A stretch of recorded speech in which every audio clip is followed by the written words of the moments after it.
guys, welcome back to my channel. I'm here with another House of the Dragon reaction.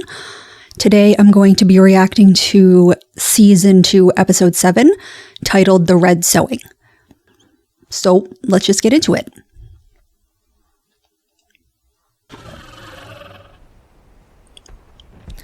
Sea smoke is a lot bigger than in Cyrax, I'm surprised.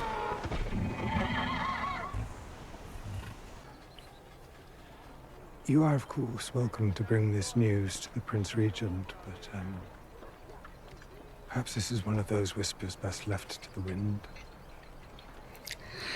I'm very impressed with Matthew Needham's performance in general. Like, right there, he comes across as, like, not as scummy as we know Laris is. Has the thief been secured? The thief. Your Grace has commanded that he remain here as a guest. So he serves you, and not himself. That it's lucky. Lucky? Or somehow ordained? Oh boy. Sea Smoke chose him. He surely has Targaryen blood in him somewhere. If they actually leaned into this aspect of, there will be you know, we will find riders for Vermithor and Silverwing. Rhaenyra thinking that she's preordained to become queen, He has a dragon. I think it would be interesting, but I feel like House of the Dragon isn't doing the best job of, like, balancing Where to look. Targaryen blood was perhaps too thin. between Forgive me, Your Grace. what the characters think and what the audience should think. But you are better served looking under the sheets and in the wood. The Tullys. You were quick enough to dismiss me before. You're of no significance to me then. Now. And there is another problem. They'll hate you. I love that he's getting served by a little baby Tully. And I have no love for Daemon Targaryen. He has dishonored himself and the crown with his comportment here. Nevertheless, Mind your tongue, boy. will you have our army or not? Get his ass. I may have been a touch enthusiastic in pursuing my aims. And there is only one answer for the crimes you visited upon your neighbors. I did only what His Grace, the King. You did it because you wanted to. Our young lord speaks true. I love getting all of this Riverlands political drama. It's great. And dispense justice. No. Oh dear. It is right, Simon.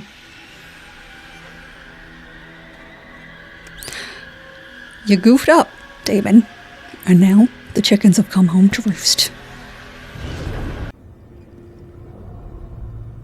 House of the Dragon's riding pretty hard for the Brackens, which I like. They're, you know, George R. R. Martin tends to favor the Blackwoods quite a bit, so portraying them in such a negative light is a nice counterbalance to the books. I wonder if that's, again, the goat is like demonic goat reference. What is this? What was Daemon's day-to-day life like before this? That he's just like, you know, he's just going with it. He's seeing all this crazy stuff and is just like, okay, this is what's happening in my life now and I just accept it. Crush it, whoever wears it. Maybe it crushed you because you're weak. You always wanted it, Daemon. At the moment, please! Oof, jeez. That's really good appliance work, though. That looks really nice, the special effects makeup. He's lucky he still has his eye. My brother was ever restless, yearning for some sign of his worth. And he got chased down by a dragon. Oh, for God's sake. He's of Salton Sea. I wonder where that's going. Are we in the Vale? I wish we got more of Jane Eyre. Is this like it for her? I wish we got a little more of her story too, given that it's so, like, parallels Rhaenyra's in so many ways. So we're making this official, I guess. And I'm not excited about it. I'm excited that Rhaena is gonna get, you know, some attention, but I feel like this, the omission of Nettles plus kind of completely retro-fitting Rhaena's storyline is like missing a lot of the important themes of Fire and Blood and the Dance of the Dragon specifically. The lowborn claiming dragons. Was it her idea? Lady Massaria? You were enthusiastic enough when Sir Stefan made his claim. He was the Lord Commander of your Queen's Guard, heir to the Dunfall. These people are courageous. Mongrels. How dare you? Are we actually going to have a confrontation about this? Finally. Think what is at stake. You are my heir. Is it happening? We're doing it? No, we're not doing it? And now you say you'll strip that from me too. He's not wrong. He is making points. I mislike all of this. Then don't pursue it. Yes. Good idea, Jace. But I cannot gainsay that which the gods have laid before me. I like that Jace is having a rational reaction to this. And if we actually are going down this path, I'll really like it. Because, you know, the idea that anyone is preordained to sit on the Iron Throne is a little goofy. Do whatever you must to see that it. In the spy, the classic standard issue House of the Dragon spy cloak with extra large hood. Well, that's a shame, because I'd have been first in line if it wasn't for my injury. Because my leg hasn't been the same since. He's saying, Never live it down. never let it down. Come on, Ulf, the time has come. Come on. Can I see a little glimmer? Where is it? There's the Ulf I know. Yes. She used to tell me I was no different to her brother's boys, Viserys and Daemon. But I was ashamed of her. We would never want again if I claimed a dragon. So Sarah Targaryen? Supposed to be his mom? Make you a lady. It'd be interesting if they went into that whole I do not care to be a that lady whole with you. storyline. Because it really explains what an absolute dickhead Jaehaerys was. Her makeup looks fabulous here. Uepo Valirio sete non toligio keso vihot montasmo isi. Volaro timtriti sitnin kiapot mentani sosi daor. Bars. Il voletir vaquejot rakilos daor. And peace. I will be so excited if we get to see Vermithor and Silverwing like, full on. Will be end.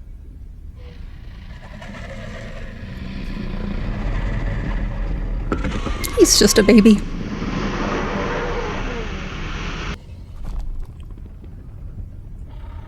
How would you even try to climb on that thing? Who among you would be first? I'd bust my ass in 2 seconds.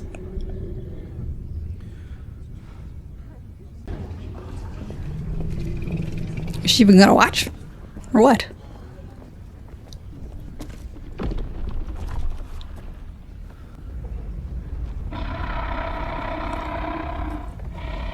Like, bros, I think you want to be a little out of the line of fire, as it were. Give the guy who's trying a lot of room. Is he just gonna choose? Or what? Nobody's gonna die? Like I said, like, dude, stay out of the line of fire. You don't want to be this close. Good God.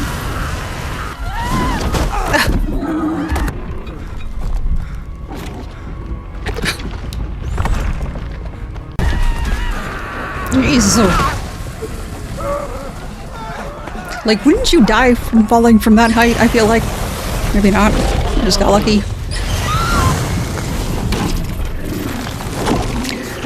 Jeez. Oh, jeez. Bummer for her. Oh my god. I love this. I love this. Silverwing, please. Yes. Queen. Oh, Jesus. Jeez, you. She just wants to play with her new friend. When he does, the High Tower host will be unstoppable. Maybe you should check what's going on if you're hearing screaming dragon things. Oh, pretty Silverwing. Oh my god, yes. Please don't end the episode now. Okay, yeah, that was sick.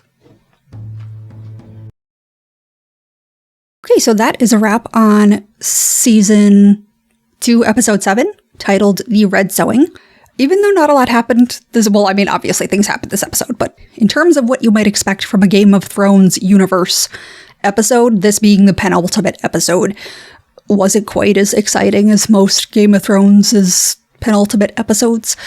I still enjoyed it a lot. It was really good. Something I didn't put together until like later on in the episode that I really liked, which is that so Hugh Hammer is supposed to be Sarah Targaryen's son, illegitimate son, from when she worked in pleasure houses in Lys.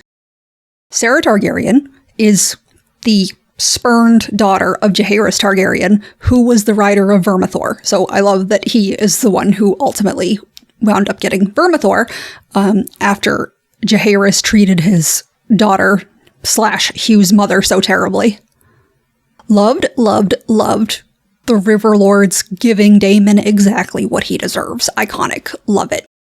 I also love kind of seeing that he, especially, but a lot of the Targaryens are just not very good politicians. Like, they have power because they have the raw power of dragons, but they don't know how to handle people. And they don't realize that, like, you know, their vassals, even if they seem relatively powerless, will not take their shit if they don't want to. Could not believe Jace was being so rude about illegitimate children when, you know, he is one. I thought it was good that we finally had some kind of a confrontation with Rhaenyra about that, but I wish they had given more insight into that, especially because, like, it is a very legitimate question. Like, why would she have 3 children with Harwin Strong? It just doesn't... There's never really been an adequate explanation for why she would make a choice like that. So I wish she had said something to Jace to explain it. I'm wondering what that little journey with Alicent was all about. Not that I didn't like it, obviously. It was just kind of an interesting, slow moment in the episode. Seeing the dragon seeds try to claim the dragons was cool. You know, having them all do it at once and having most of them get burned alive immediately is a very, you know, economical way of getting it done in a time period rather than showing a bunch of different dragon seeds trying to mount dragons.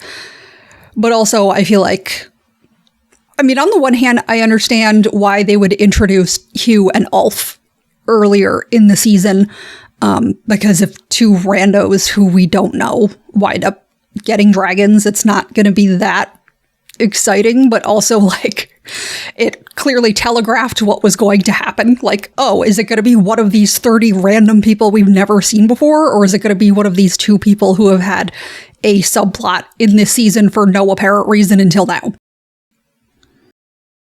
Love the absolute drama of Aemon taking off on his horse and then getting on Vhagar and then seeing that Silverwing was going to was going to Dragonstone. And yes, the shot of Rhaenyra with the 3 dragons behind her was very cool. Oh yeah, so I was really happy with the way that they were kind of potentially leading Rhaenyra in a direction of like becoming obsessed with the idea of being the hero of the world. I like that Jace had some pushback on that. Again, because I feel like there's a certain, I don't know, I feel like sometimes the subtext, I'm just unsure of where the subtext is going with the show. I feel like there's obviously a lot of elements of manifest destiny, the divine right of kings. These are all very big thematic aspects of the Dance of the Dragons, and they've really incorporated that into Rhaenyra's character and into her belief that she is supposed to be on the Iron Throne. She is literally like ordained by God to take the throne. And obviously in Fire and Blood, A Song of Ice and Fire, George R.R. Martin pushes back against that idea a lot. That idea of someone being chosen for leadership or destined for it.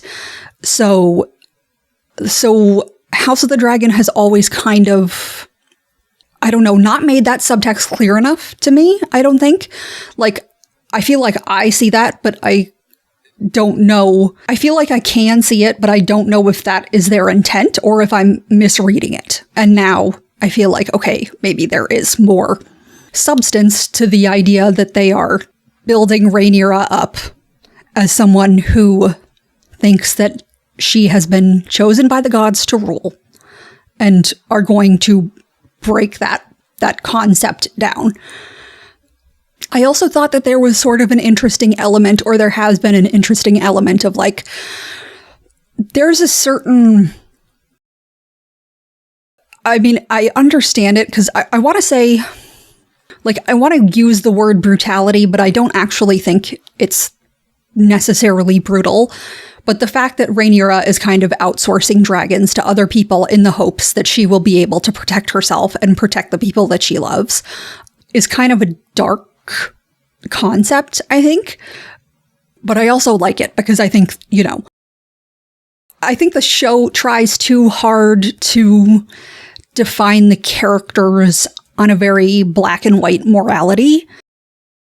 And so I like seeing something where Rhaenyra is doing something that is morally objectionable, right? Like it shouldn't be, you shouldn't be valuing one life over another. And you shouldn't be using random people as cannon fodder to protect yourself. But I also think that that's an incredibly realistic representation of what most people would do. Like, yes, you can say from a philosophical moral standpoint, it's bad, but everyone, or almost everyone, would do that to protect their family, to protect their children. So confronting that kind of moral quandary instead of just giving her an easy out, because I feel like with a lot of the characters, they've been going out of their way to adjust the storyline so they never have to confront anything morally questionable. They never have to make difficult moral decisions. So again, I like seeing that sort of come into play here. Definitely thought it was hilarious that Rhaenyra was like, oh, I'll give people these dragons and then the war will be over and there will be no bloodshed. Like, I'm sorry, spoiler alert in case you were wondering, the war isn't just going to end now. But I like the optimism. Definitely shocked to see a Blackwood get 2. I'm also interested to see how that unfolds moving forward. Because obviously the River Lords wanted Daemon to admit to his wrongdoing. But also the fact that he just killed his only ally in the Riverlands has to be somewhat meaningful. And obviously I love Alice, but also like every time we're having a Daemon scene, I'm wondering like how much of this is real? What is real? Is it real? What's going on? I assume that this was real, but I don't know. Again, love seeing a Tully serve. Love seeing Riverland politics. I feel like the Riverlands really didn't get their due in Game of Thrones. Oh yeah, obviously, again, I'm not going to full on spoil it until they completely go there, but Rhaena potentially claiming sheep stealer in the Vale is not the vibe, for reasons that I will go into more if they pull the trigger on that, which it seems like they're gonna. So yeah, I think overall it was a really good episode, even though obviously it wasn't super action-oriented. I thought the pacing was good. I thought that the story moved in the way that it needed to. It certainly set things up well for the future. I'm obviously bummed that it's only an 8-episode season, and I was already bummed by that, but I'm more bummed now because this feels like, oh, now we're getting into the meat of the story, finally. And now the next episode is the last episode. I don't know if I've said it in my reactions before, but like, generally, season 2, I have weird feelings about season 2. I liked season 1 better, obviously, but I also think like, okay, if it were a 10-episode season, or if it were more than 10 episodes, I would be perfectly happy with where the storyline is now. But obviously it's not a 10 or 12 or 16 episode season, so it feels like this was almost just a bridge to get from one part of the story to the other. It doesn't feel like we got really into the meat of what is happening and what's going to happen. So yeah, again, I've liked the episodes, but I feel like as a cohesive overall story, I wish they had gone further than they did. So yeah, I think that's pretty much all I have to say about that. Obviously, I will be reacting to the season finale next week, which is very sad. But if you want to join me, like and subscribe.